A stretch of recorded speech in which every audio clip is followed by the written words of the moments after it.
Hello basketball coaches and basketball players, my name is Basketball Coach Allen, and today on this channel I am going to show you a zone defense that you can run in your next 4-on-4 basketball game. I almost said football. Just did some football videos. Go check out Football Coach Allen if you're a football coach.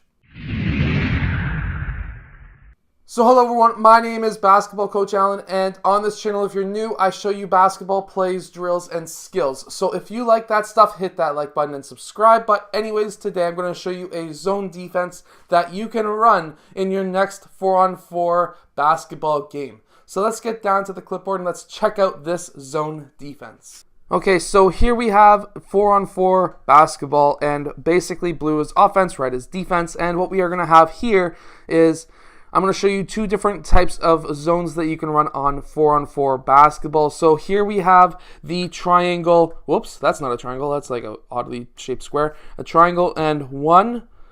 And then what we will do next is the 2-2 zone. But first, let's do this. So let's say player one is their best player. That's the one who's probably going to score half the points or 3/4 of the points of the other team. So you want to make sure that he does not score.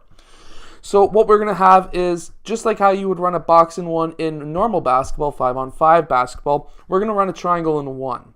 What we're going to have here is player one is going to be guarding player one. They are not leaving each other. Wherever player one blue goes, player one red is going to follow.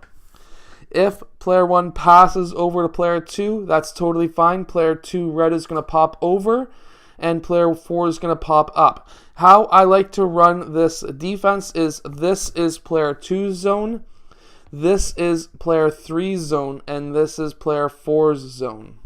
So how we're going to have this is, if that happens, player 2 is going to go over here. Normally when that happens, if there's movement by the other team, what's going to happen is these two players are going to move over here, and player 3 is going to pop up to the top. Now when that happens, because there's a player over here, but player 1 red is covering him, player 4 has nobody to cover, what I always recommend is him coming up to the top corner of his zone, just so that player 3 doesn't have an open lane. Player 2 then could pass to player 3 if he wants to take the shot. If you're not worried about it, don't worry about it. Player 2 will then pop back down.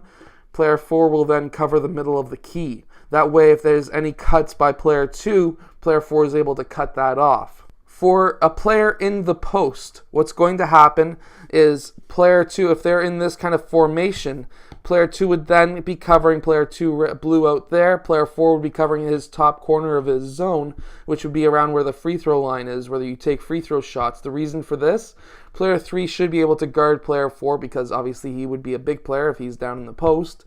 And player 4 is up here because he is guarding player 3, sort of, just basically so player 3 doesn't have an open lane to cut through. Player 2 is guarding the pass out, and player 1 is still on player 1. So I hope that this defense helps your team. If it does, let us know in the comments below. And then I'm also going to show you right now the box 2-2 zone defense for 4-on-4 basketball. So for this defense, we're going to have player 2 guarding this zone up here. Player 3 is going to be guarding this zone. 4 is guarding this zone, and player 1 is guarding that zone. So what's going to happen is, if the ball is up top, these guys are going to make sure that they made the agreement before the game who is guarding the top. Personally, player 1, because he's probably the shortest and the fastest, that's going to move player 4 red up because he wants to cut off the lane for player 1. And player 2 is going to be staying in the passing lane for player 2 if this is the case for the offense. If the ball is over on this wing, player 2 is going to pop out. Player 1 is going to be in the passing lane. Player 4 is watching for the backdoor cut. Player 3 is still watching the guy in the post. If the ball goes down to the post, these players are staying in the same area. Player 1 might be able to move down just a bit. Player 4 could move down just a bit too, but that would be the zone there. If the ball goes out to this wing, player 4 or player 1 is out there. Player 2 is cutting off that passing lane there, and player 3 is going to be guarding any kind of backdoor cuts, and player 4 is going to be popping out to that post, that low block area, because if there's nobody there, he is there making sure player 1 doesn't cut baseline. So this would be the 2-on-2, 2 zone in 4-on-4 basketball. I hope this has made some sense, and I hope it does help you win more games. But anyways, I hope that you have enjoyed today's video. If you have, hit that like button and subscribe. Up in this corner is a subscribe button. Up in this corner is the next video that YouTube thinks that you're going to like. And if you want, go check that out and subscribe if you haven't already, if you like my videos. And I'll see you guys again tomorrow for another daily basketball video.